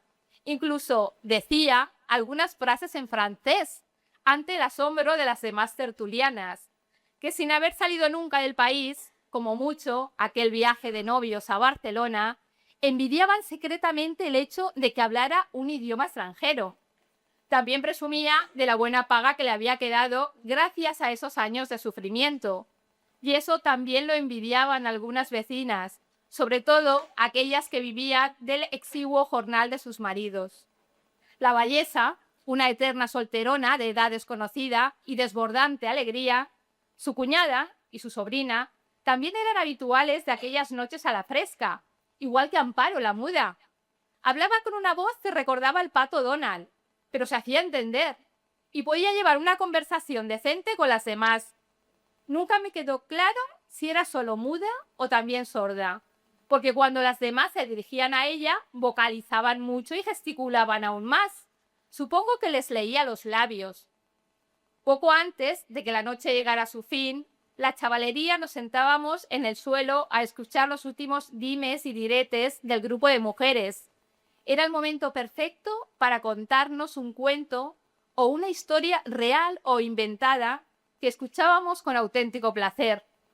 En una ocasión leí que cada vez que alguien se detiene en una esquina a contar algo y unos niños se sientan a su alrededor a escuchar, allí se ha fundado una escuela. Y vaya si aprendimos en aquella escuela de la calle. En mi calle había muchas flores que las vecinas regaban y cuidaban con esmero. También barrían la calle diariamente, a pesar de que no estaba asfaltada. Luego, con un cubo lleno de agua, salpicaban la zona ya barrida para refrescar la calle, decía, aunque también lo hacían en invierno. Las fiestas de la calle eran otro mundo aparte. Mi padre hacía el aliguete. Se subía en lo alto de una escalera abollada en la pared. En una caña había colgado, en una de sus puntas, un hilo al que estaba atada una longaniza seca. Niños y adultos, con las manos en la espalda, teníamos que intentar dar un bocado a la longaniza, la cual mi padre iba acercando a nuestra boca. Si veía que íbamos a lanzarnos a dar un bocado, estiraba de la caña hacia arriba y volvía a dar vueltas con ellas por nuestra cabeza para marearnos un poco y dificultarnos la tarea. Una vez que conseguías darle un bocado, era tuya. Y qué bien sabía la recompensa de esa longaniza seca. También hacíamos carreras de sacos, no solo los niños, sino también los mayores. Incluso un año se animaron las abuelas, que vestidas de eterno luto, no dudaron ni un segundo en meterse en esos viejos sacos de yute y comenzar a saltar como ranas, mientras niños y adultos gritábamos sus nombres y aplaudíamos, poseídos por el ambiente festivo. Veíamos cómo los moñetes se desenganchaban de las horquillas a cada salto, y sus caras, cada vez más coloradas por el esfuerzo, el calor y las risas que les provocaba participar en ese tradicional juego, iban acompañadas de algún ¡ay, me meo! Eso desataba un estallido de carcajadas que resonaban por toda la festiva calle. Mi madre me contaba que también se hacían carreras de burros, pues varios vecinos tenían alguno para ayudarlos en las tareas del campo. Ella, embarazada de mí, participó en una. 4 días después nací yo. Las vecinas, entre risas, también me lo recordaban cada año en esas mismas fechas. Las fiestas terminaban con una chocolatá, acompañada de pan para mojar, mientras escuchaba la música del picú para echar los últimos bailes. Al día siguiente tocaba recoger las banderas con las que adornábamos las calles cada año, colgadas de balcón a balcón, banderas que hace años habían cortado y cosido todas las mujeres de la calle. Ya recogidas, iban a ser guardadas en varias cajas de cartón que cada año se almacenaban en casa de algunas de las vecinas. Así comenzaba la cuenta atrás hasta el 24 de junio, día de San Juan, momento en el que, cuando el reloj marcaba las 12 de la noche y del 23 pasábamos al 24, comenzaba la guerra del agua. Mangueras, ozales, botellas, todos los niños con nuestra botella de plástico de lejía que nuestras madres nos guardaban especialmente para ese momento, bien lavada y con el agujerito hecho. Los padres, con la manguera conectada al grifo de la planta baja, hacían guardia en la puerta de casa, esperando a ver quién se atrevía a acercarse. Las madres, escondidas tras la puerta, con el bozal lleno, se preparaban para sorprender al niño que osara pasar la línea de la puerta. Y las eternas abuelas, vestidas de negro, desde los balcones regaban entre risas las cabezas de todo aquel que pasaba por debajo. Todo valía y todos participábamos en esa noche en la que, sí o sí, acababas empapado de agua, cumpliendo con el ritual de la noche más mágica del año. Las cucañas también eran uno de los puntos fuertes de la tarde. En unas macetas de barro metían caramelos y algún huite que Juan, el hijo de la oliva, nos regalaba para ese día. Con un garrote que pesaba más que nosotros y los ojos tapados, los más pequeños por turnos intentábamos golpear la maceta con todas nuestras fuerzas para romperla y correr tras el huite asustado, que salía despavorido una vez que tocaba el suelo. Ahora lo pienso y solo se me ocurre decir, pobre animalico. Aunque he de reconocer que nunca vi morir ninguno de aquellos pequeños roedores, y que los cogía, se convertía en su dueño y los cuidaba como a cualquier otra mascota. Lo mismo me pasaba con el cerdo el día de la matanza. Sus gritos de angustia ante la violenta muerte que lo acechaba se clavaban en mis oídos. También el olor a puerco quemado se instalaba durante días en mis fosas nasales. Me despertaba curiosidad ver cómo las mujeres trabajaban afanosamente y muy sincronizadas en la confección de los embutidos. Pero no me gustaba ver morir a ese animal con tanto sufrimiento. En mi calle también había quien tenía alguna vaca, aunque la leche que sacaban de ella la llevaban a la lechería. Allí íbamos nosotras con nuestra lechera de zinc o aluminio. A los niños nos encantaba que nos enviaran a comprar leche. El local, situado en una planta baja de una de las plazas más céntricas del pueblo, estaba todo pintado de blanco. Las paredes, el uniforme de las trabajadoras, el delantal, el gorro, los guantes y las blancas fichas de dominó. Unas fichas las intercambiábamos por el valor correspondiente en dinero metálico, con los cuales comprábamos la leche que queríamos, 1 litro, medio. Fichas blancas con puntos negros para saber la cantidad exacta. Pero no era ese el motivo por el que nos gustaba acudir a nuestras lecheras, a ese mágico lugar donde el peculiar olor y el trabajo que allí se desarrollaba te hipnotizaba, paralizando el tiempo. La razón era darle vueltas a la lechera con la leche dentro, disfrutando como si fuera un truco de magia, al ver cómo no se desparramaba ni una gota. Una vez se me escapó la lechera de las manos en una de esas vueltas, derramándose el líquido blanquecino por los adoquines de la calle. Con cara de pena y lágrimas fingidas en los ojos, le dije a mi madre que me había resbalado y caído. Así la bronca sería más leve. De vuelta a la lechería nuevamente para llenar mi lechera, ya en mis manos, el demoniete ese que se instala al lado de nuestro oído y nos dice lo que no deberíamos hacer, susurró. ¡Dale vueltas de nuevo! ¡Venga, dale!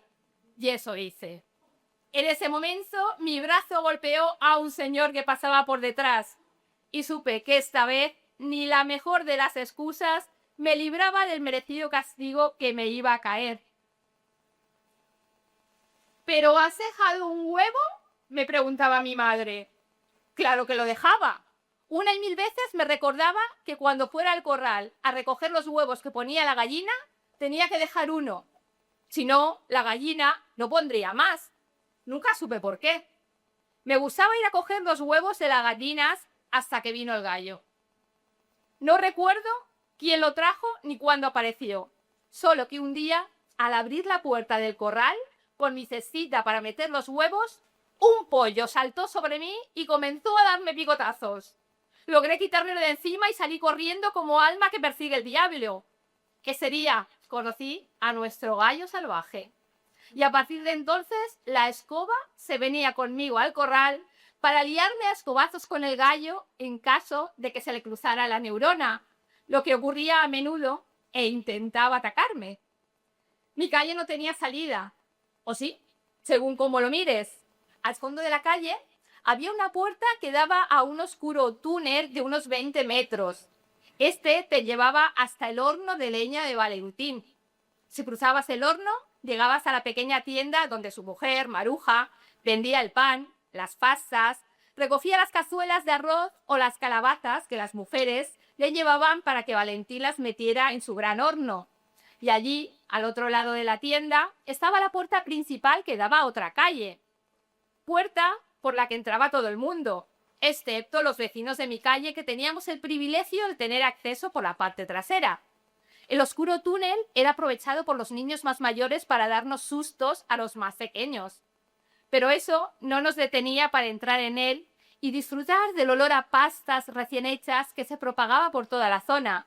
Si daba tiempo, el pan se hacía en casa, pero se llevaba a hornear a Valentín. Si no, se compraba directamente en Maruja. En mi casa solía hacerlo primero. Salía más económico y ahorrar una peseta de aquí, otra de allá, era muy necesario en casi todas las casas de la calle. Valentín lo sabía y como buen vecino siempre nos regalaba un rollico de anís, unas margaritas para mojar con la leche o unos rosigones duros con sus almendricas, pero buenísimos. Me encantaba ver cómo subía la masa del pan. Destapaba el paño que la cubría mientras mi madre me regañaba por no dejarla reposar y me decía que si la destapaba tan a menudo no iba a subir lo suficiente. Pero los mejores momentos en el horno de Valentín era la época de las monas. Junto con nuestras madres hacíamos el cocodrilo, donde dentro de la boca incrustábamos un huevo duro que acabaría roto en la cabeza de alguien, o un caracol, un pollito, todos ellos adornados con anisetes de colores. Que pusieras, los que pusieras, para los niños siempre eran pocos. Valentín se cargaba de añadir, haz de nuestra alegría y palmas, unos cuantos más. Los domingos de verano nos pasábamos el día entero en el río. Hasta allí nos íbamos padres, madres y los tríos, cargados como burros, la comida, la merienda, toallas, una sábana vieja para sentarnos en el suelo y alguna vieja radio. No te metas aún en el agua. No ha pasado las 2 horas y te puede dar un corte de digestión, se le oía decir a alguna madre. Pero si solo faltan 10 minutos, respondía el crío. Pues te esperas y punto. Mientras tanto, los que ya habíamos cumplido con las 2 largas horas de espera entre el último bocado y el momento en que los pies tocaban el agua, disfrutábamos tirándonos de una tosca al agua y volviendo a subir escalando de roca en roca para tirarnos de nuevo. Mi madre hacía magia. Cogía un tejedor entre sus manos y recitaba: tejedor, teje 1, teje 2. Y al abrir sus manos, habían 2. ¡Increíble! Siempre que lo hacía me quedaba con la boca abierta. Hasta que pasados los años me desveló el secreto. Esos animalitos que parecen arañas y flotan en las aguas del río llevan a sus hijos en su espalda. Y al cogerlas y verse en peligro, los soltaban. Después de comer o merendar, no hacía falta esperar los 120 minutos establecidos si el último bocado lo comías dentro del agua. Y eso hacíamos. No sé qué genio se inventó esa insufrible espera de 2 horas exactas que tan religiosamente cumplían nuestras madres, gracias a la cual evitaba morir en las frías aguas del río si no las cumplías. Mientras, las canciones y risas de nuestros mayores alegraban la tertulia de la comida y la merienda, acompañadas de un vasico de vino la primera y un chatito de anís o mistela la segunda. El ambiente festivo embriagaba incluso a los más tímidos o recatados. No era una de ellas mi tía, que de Francia también se trajo la liberté, égalité y fraternité. Sobre todo, la libertad de decir lo que quería, cuando quería y como quería. Así que se arrancaba con una canción en la cual un doctor exploraba a la Micaela para averiguar qué parte del cuerpo le dolía. Mi tía cantaba así: puso el doctor la mano en su rodilla y Micaela dijo palmo y medio más arriba. Los padres estallaban en carcajadas, mientras los críos los mirábamos y sonreíamos también sin entender nada. Han pasado más de 50 años y asomada a la ventana me doy cuenta de que la vida ha pasado rápido, muy rápido. Hoy es 24 de junio y mis pasos me han llevado a la calle de mi infancia, la calle San Juan. No lucen banderas de fiesta, aunque alguien se ha acordado de ponerle flores frescas al santo. Ya no quedan apenas vecinos de mi niñez y los que quedan son demasiado mayores para cargar con ciertas tradiciones de antaño. De la calle ya no brotan flores, ni hay sillas a la fresca. Ningún niño corre por ella, aunque de las ventanas abiertas se oye una mezcolanza de sonidos de distintas cadenas de televisión. Salgo de mi calle con el alma húmeda de nostalgia, una tristeza que me acompaña cada vez que retrocedo a los recuerdos de esos momentos, como si una lágrima invisible resbalara por las grietas del tiempo.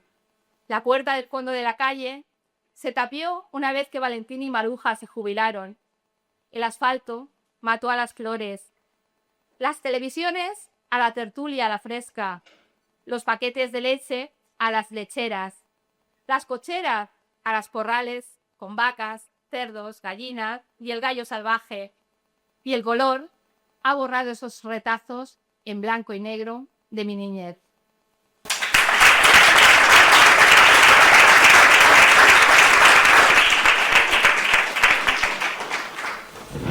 Y premio del público al cuento a la obra número 4, titulada Agujetas, de la que es autora Vicent Tomás Ferrer.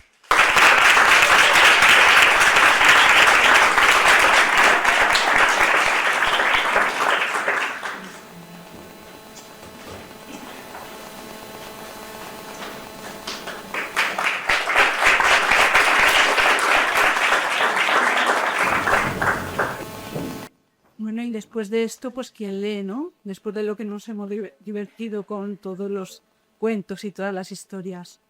Empiezo. Aquella tarde se sentó sobre las rocas con los pies sumergidos en el agua, como otras tantas veces había hecho. Después miró al cielo y cerró los ojos ante la tranquilidad que suponía sentirlo liberado del ruido de su mente, de todo su amor. Ya no suspira por él. Toda la magia se ha esfumado. Sus recuerdos se han convertido en deseos.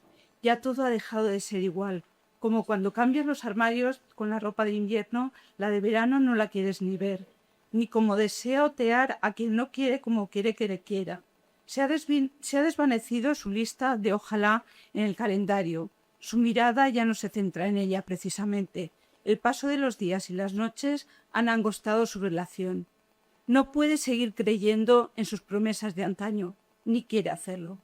Ubicó todos sus recuerdos en un pequeño botecito de mermelada de naranja amarga, tan amarga como está resultando su existencia. Decidió mirar al frente, con la convicción de que todo iba a ser diferente. Colocó sus pertenencias en la puerta, sin nota alguna. Él lo entendería. Él habría hecho lo mismo de no ser porque la casa no era de su propiedad. No fue necesario enjugar lágrimas, ni una despedida, ni una excusa, ni una explicación. Al fin y al cabo, nadie puede negar lo evidente. Se refugió en el deporte, para poder sobrellevar su vida, pasiones y pensamientos. Se apuntó al gimnasio y fue con la firme intención de liberar toda su mente, sus miedos y sus debilidades.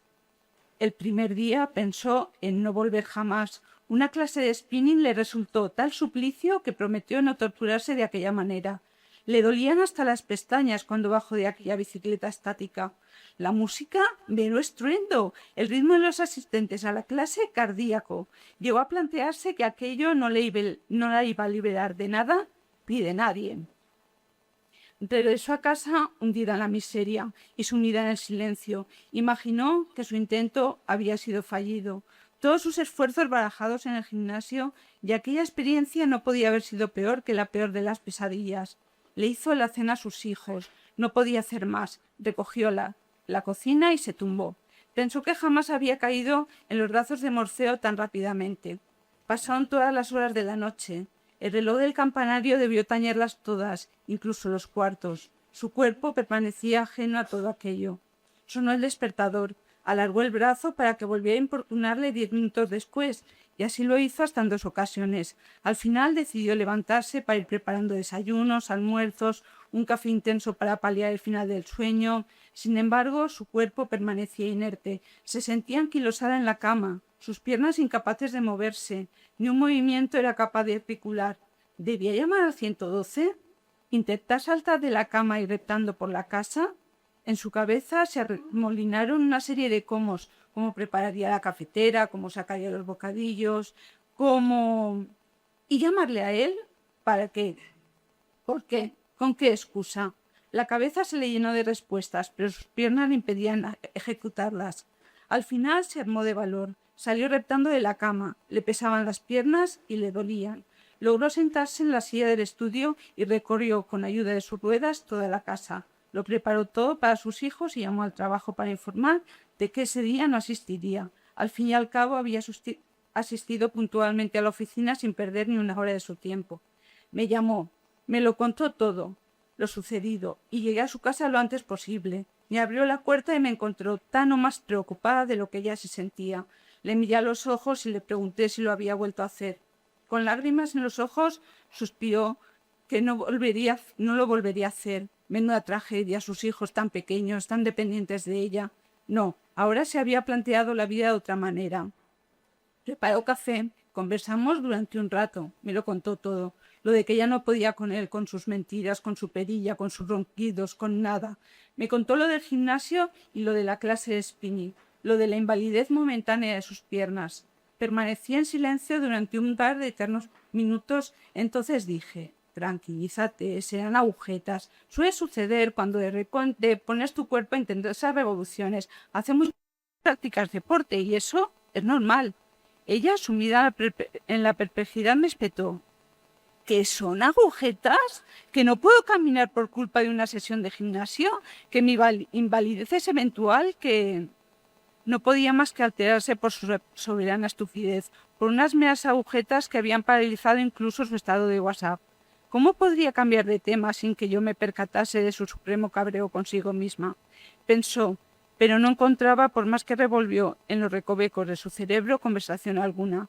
Agradeció todos mis consejos. Jamás había sentido nada similar. Todo apuntaba a unas simples agujetas. Me marché con una ingenua sonrisa. Me vio desaparecer de su vista como el mago de la lámpara. Recorrió el pasillo y fue directa al armario donde almacena medicamentos para los por si acaso. Se tomó un ibuprofeno de esos que te atraviesan la garganta de parte a parte, de esos que te tomas cuando el dolor supera la aflicción. Se sentó delante del ordenador a buscar información sobre las dichosas agujetas, sus efectos primarios y secundarios. Relajó todos sus sentidos, sus horrores. Varios expertos aconsejaban continuar practicando deporte para contrarrestar las ya acumuladas, tomar bebidas azucaradas para revitalizar sus extremidades perjudicadas. Dudó sobre si regresar de nuevo al temido gimnasio. Sin embargo, pensó que tal vez los expertos tuviesen razón. Ese día se lo dedicó a ella. Acabó los 2 libros que tenía en la mesilla de noche. Aprendió a hacer piruetas con una silla de despacho. Reflexionó sobre el estado catatónico de sus músculos, gemelos, abductores. Recorrió todo el enjambre de pensamientos tóxicos de aquella mañana. Y se fue al gimnasio. Entró por la puerta y allí estaba él. Él no pudo ser mejor el recibimiento. Se lo encontró de cara, a mano izquierda. Sí, ahí donde se ponen los que miran y vuelven a mirar sus brillantes y perfilados músculos, ante el inminente y eterno espejo que descubre cualquier arruga en tu piel. Su mirada fija en ella su corazón titilaba, sus ojos parpadeaban más rápido que nunca, sus sensaciones se volvieron del revés. ¿Quién dijo agujetas?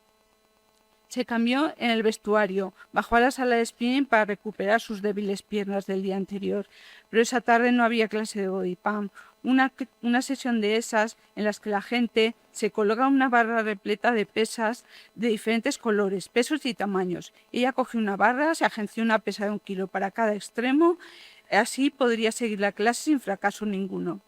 Él la miraba de reojo. Comenzó la clase. El monitor corrigió cada una de sus posiciones y logró acabarla. Sus piernas habían recuperado su tono de antaño y se sintió pletórica. Al día siguiente regresaría sin lugar a dudas. No pudo conciliar el sueño. Cada instante que lograba juntar los párpados, en sus pupilas se reflejaba la mirada de aquel hombre. Se volvió a sentir bien, interesante. Debía practicar deporte embotellado en un gimnasio. Aquella podría ser la más bella historia de amor jamás contada. En estas idas y venidas de su mente retumbó el despertador en sus oídos. Postergó su sonido un par de veces más. Como de costumbre, se levantó segura de sí misma, de sus convicciones. Lo preparó todo con mucha diligencia. Aquel día sí que fue a la oficina. Las horas le parecían eternas. Los minutos no se sucedían los unos a los otros. Sus deseos ansiaban regresar al gimnasio de nuevo. Por fin llegó el momento. Entró y volvió a verlo. La testosterona de su cuerpo cubierto de sudor le atrajeron de nuevo. La estaba mirando y le parecía que no se resistía a quitar sus ojos del cuerpo de mi amiga.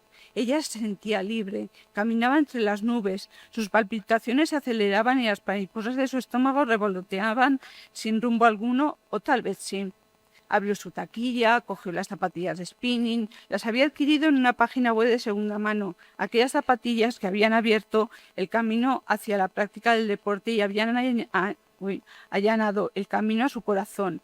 Se dispuso a entrar en la sala en la que estaban todas las bicicletas completamente alineadas, todas a la misma altura. Ajustó el sillín y el manillar a su medida y esperó a que entrara él también, pero no lo hizo. Sin embargo, llegó el monitor perfectamente ataviado para la ocasión, su culot, sus zapatillas, una toalla para el sudor, una camiseta llamativa sin mangas, un micrófono de diadema y una sonrisa. Aquello le dio muy buenas sensaciones. Se subió a su bicicleta, colocada en un pedestal para que todos los asistentes pudieran seguirlo. Comenzó la clase diciendo: «¡Comenzamos! Ajusta tu sillín, el manillar, ponte cómodo porque nos vamos. Esta sección te va a gustar, verás, vas a disfrutar. Si ves que no puedes seguir el ritmo, no pasa nada. Lo que debes hacer es acabarla con una sonrisa.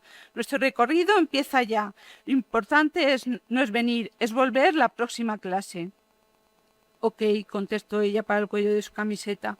Por un instante en su cabeza apareció una palabra en luces de neón, una palabra que le había mantenido desconectada del mundo durante toda una mañana. Recordó sus paseos por casa en la silla de ruedas del estudio, su conversación conmigo y aquella palabra, agujetas, que repiqueteaba en sus piernas y en sus recuerdos. Había escuchado muchas veces ese lema: las agujetas se van con agujetas. Ese día podía entenderlo todo. A ver si el día siguiente sus piernas reaccionaban al sonido del despertador. Su único objetivo, la de lograr esa sesión, era intentar pedalear sin tocar el sillín. Todos los asistentes a la clase lo lograban. Este era su reto. Bueno, ese, y volver a ver si él permanecía todavía allí cuando ella se fuera del gimnasio. El primero lo logró. Se iba sintiendo cada vez mejor. No solo por el hecho de haber pedaleado sin tocar el sillín, sino porque faltaba poco para acabar la sesión. Llegó al vestuario, una chica se sentó a su lado e intentó trabar una conversación con ella. Pero ella no estaba para esos pormenores y contestó con breves y cortantes monosílabos. «¿Eres nueva? No te había visto por aquí», comentó la chica. «Sí», respondió ella. «¿Te ha gustado la clase?» «Sí». «¿Cómo te llamas?» «Bir». «¿Qué prefieres, la clase de spinning o la de body pump?» «Spinning». No creo que mereciera estas respuestas. Podría haber sido más cortés con aquella compañera de esfuerzos, pero sus latidos desenfrenados tan solo se dirigían a él, y si con alguien iba a hablar, era con él. Se duchó con la celeridad del rayo, se embadurnó de crema corporal olor a vainilla. Esperaba que a él también le agradase ese perfume tanto como a ella. Se vistió antes de que toda aquella crema hubiera impregnado su piel. Intentó que aquella chica que compartía el banco del gimnasio con ella no regresara antes de que se hubiese huido de aquel cubículo.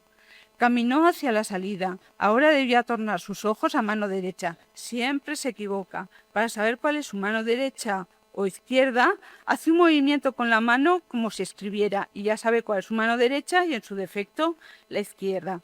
Continuaba allí, erguido, con su mirada fija en ella. Le ilusionó esa imagen previa a la salida del gimnasio. Ya volvía a tener ganas de vivir, su alma respiraba felicidad, las mariposas iban creciendo en su estómago, presas de sus ojos y de tal escultural cuerpo. Sus ojos color miel endulzaban los sueños, los días, las agujetas, las pasiones de mi amiga. Iba al gimnasio todos los días laborables para poder cruzarse ante su mirada, para soñar ilusiones, para desordenar su vida rutinaria. ¡Qué maravillosa creación! ¡Cuántos suspiros rompió al viento de sus alegrías por él, por su mirada! Su recompensa tras un largo y arduo día de trabajo se convertía en volverlo a ver, mirarlo e imaginar todo tipo de aventuras con él, huyendo del invierno de sus circunstancias. Sabía que él estaba allí, necesitaba su mirada de complicidad. Su presencia le enajenaba como en el poema de Zorrilla, tal como un don Juan Tenorio a su doña Inés amada. No sabía si se había convertido en su única razón de existir, pero notaba como si aquellas pupilas acariciaran su corazón. Le encantaban los lunes. Para ella eran su salvación. Primer día de la semana, volvía al gimnasio, a su zona de confort. Acabó su trabajo en la oficina lo antes posible para poder observarlo tímidamente de nuevo. Sin embargo, quiso la por fortuna que ese día él no estuviera allí, a mano izquierda, con su mirada y su musculatura. Su corazón se debatía entre salir a la calle a recordar sus miserias o permanecer impasible al paso del tiempo. Se acercó a la oficina del gimnasio, empañadas sus pupilas de lágrimas, y la voz entrecortada preguntó por él. Uno de los monitores que había me dijo: «Ya no está aquí, no volverá jamás al gimnasio». «¿Y eso?», preguntó con una mirada inquisitoria. «La temporada ha llegado a su fin. Ya no ofrecemos el servicio de musculación online, así que lo hemos quitado». «¿Y dónde está?». «Ven, acompáñame». Aquel maniquí por el cual suspiraba permanecía ahora en un cuarto oscuro, cubierto de polvo. No daba crédito a lo que estaba contando aquel joven. Sí, se había quedado prendada de un maniquí que anunciaba la nueva temporada de musculación. Su presencia en el gimnasio estaba de más, y lo habían recluido a un lugar lleno de pesas, bicicletas para arreglar y alguna que otra telaraña. Aquel monitor le acompañó hasta donde estaba el maniquí. Se abrazó a él. No sé si pasaron segundos, minutos, horas o días, pero se amarró a él sin consuelo. Ese lunes no se quedó a la sesión de spinning. Tanta pena tenía en la garganta que no conciliaba las sílabas de sus palabras de amor. Aquel joven le ofreció: «Aquí va a ser pasto del reciclaje. Si lo quieres te lo puedes llevar. Aquí permanecerá hasta que mi jefe se canse de su presencia». «¿En serio puedo llevármelo?», preguntó perpleja. «Por supuesto. Mira, si quieres, acerca tu coche a la puerta y te ayudo con el maniquí. Un trasto menos. De otro modo acabará en la basura el día menos pensado», susurró con la intención de que le escuchara. Eso fue lo que hicieron. Lo sacaron de allí, lo acomodaron en su coche, condujo con celeridad hasta casa. Le costó desencajarlo del asiento trasero, consiguió arrastrarlo hasta el portal, subió con él en el ascensor, abrió la puerta de su casa y le buscó la estancia perfecta, su habitación. Su nueva tarea, la de realizar las funciones de mozo perchero, donde colgar sus penas cada vez que llueve en su mirada o se desata una tormenta de tristeza en su corazón. Tenía la misma sonrisa que en el gimnasio. Se juraron amor eterno, porque aquello sí que se podía denominar amor con mayúsculas. No volvió al gimnasio sino a darse de baja. Ahora ya se sentía plena, como jamás lo había hecho. Recordó que se había refugiado en el deporte para ser capaz de sobrellevar su vida, y allí encontró la solución. Jamás volverá a notar las molestias de las tediosas agujetas. Aquella tarde se sentó sobre las rocas con los pies sumergidos en el agua, como otras tantas veces había hecho. Después miró al cielo y cerró los ojos ante la tranquilidad que suponía sentirlo liberado del ruido de su mente, de todo su amor.